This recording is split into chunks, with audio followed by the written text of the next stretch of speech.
আসিতেছে আসিতেছে আসছে আগামী 23-24 ফেব্রুয়ারি applied chemistry and chemical engineering department কর্তৃক আয়োজিত রজত জয়ন্তী পঞ্চম পুনর্মিলনী অনুষ্ঠিত হতে যাচ্ছে। উক্ত অনুষ্ঠানে আপনারা সকলে আমন্ত্রিত।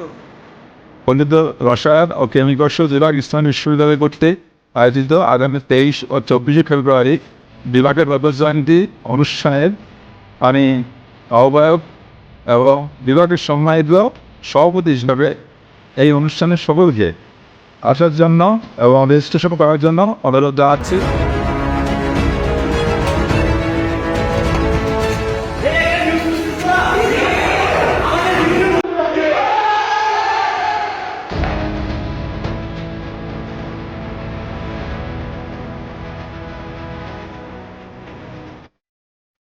আসছে 23-24 ফেব্রুয়ারি রজত জয়ন্তী উপলক্ষে কমিটি M27 আছে আপনাদের বরণের অপেক্ষা।